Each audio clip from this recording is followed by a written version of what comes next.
Let's read a really basic old school one. This one is hard for me because I learned it in, I think, the King James Version.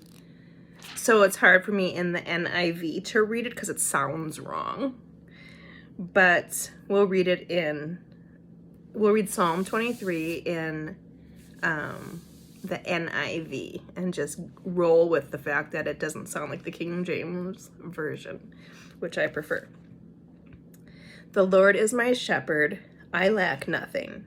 He makes me lie down in green pastures. So that's what we were just talking about, the peace and the rest. He leads me beside quiet waters. He refreshes my soul. The refreshing your soul part, that is something where there have been times when after going through like incredibly hard stuff, it feels like God is refreshing me in my mind, like a mental refresh. And it can be like regular life on the outside happening, or even just stressful things on the outside happening, but on the inside, like just this like refreshment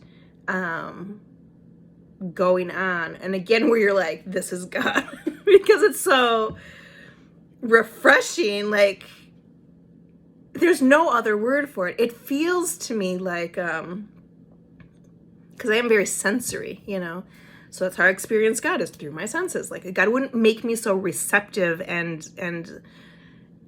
sensory if God wasn't going to use that to communicate with me, But anyway,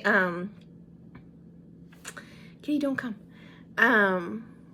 It feels like a shower on my being, on my head and brain, like a shower, like on a hot day, if you were lying in a stream of not too cold but cool water in a stream, and you were say you were lying down in the stream on a super hot day, and it would feel so refreshing, except for if the refreshment didn't just touch your skin. Kitty, do not come over here.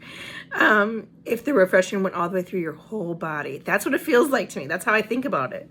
It's only happened to me 3 times, but it's really refreshing, and it will always happen after something that was insanely hard spiritually. So I appreciate that. I really, I take that word very literally. God refreshes our soul. I mean, literally. He guides me along right paths for his namesake. Even though I walk through the darkest valley, I will fear no evil, for you are with me. Your rod and your staff, they comfort me. You prepare a table before me in the presence of my enemies. You anoint my head with oil, my cup overflows. Surely your goodness and love, I think the other translation is your goodness and mercy.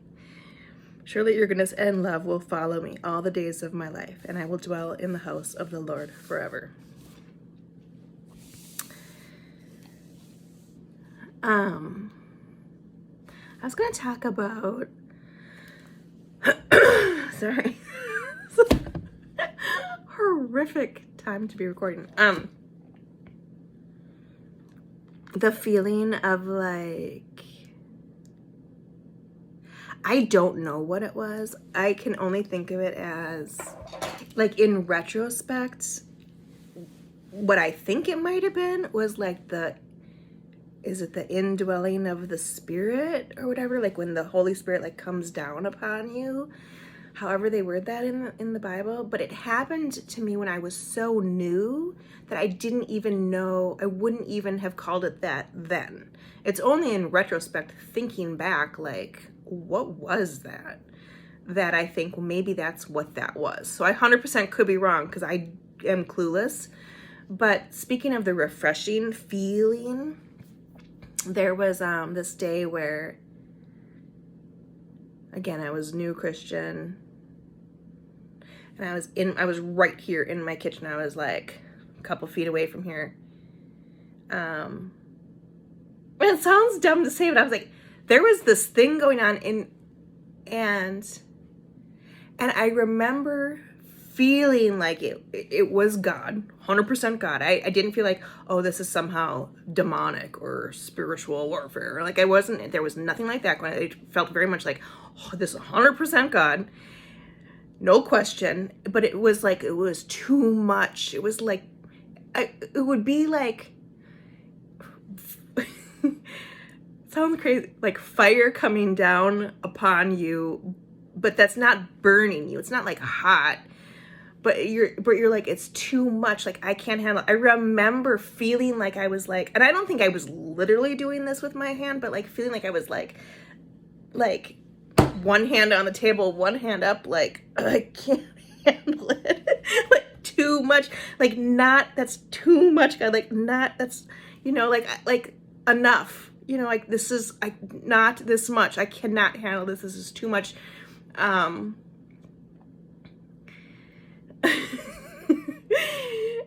then I don't know, and it was done. Like I don't remember anything else about it. I just remember the feeling of like, God, not enough, like this too, not like it's too much, like not anymore. It's all I can handle. I can already, like I can't take it anymore. And nothing was happening. I was just standing in my kitchen, living life, and then had this feeling, and so it reminds me of the Saul conversion, where they describe it kind of like that. And I'm like, afterwards, I'm like, is that what that was? I don't know. Like, I have no clue.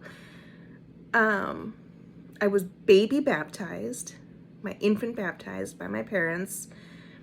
And then I was baptized again as an adult. It was July of 2018. And somewhere in there, before or after that, was the day when I said Jesus' name out loud for the first time for help, to help me with something. And then somewhere in that time frame, and I wish I had written it down, like I don't remember the timing of any of it or the sequence of events or anything, but then there was the day with the kitchen thing. And I don't know what that was. So I wonder if, well, was that the Holy Spirit? You know, baptized by water, baptized by Spirit. And does this happen to like little kids if they like become Christian at like 12 and they just don't know anything that's going on? Would they just think, oh, that like it's like kind of thing you can easily blow off, like, and forget about and almost not notice, sort of. But when it happens this late in life, when you're in your 40s, you're gonna remember it because it's weird. It's just a weird thing. You're not normally living your life asking God, like, not. It's just not a normal thing for a normal person to do or to think or to experience. But in the Christian world, they talk about it like it's a thing. In the Bible, but in the real Christian world with the other Christians, they don't ever talk about it. No one ever talks about that kind of stuff happening to them. So I'm like, I'm so unclear because it's like the Bible will describe stuff. The Christians will say they believe it. But if you talk to the Christians and you know the Christians, a lot of them don't have stories like that.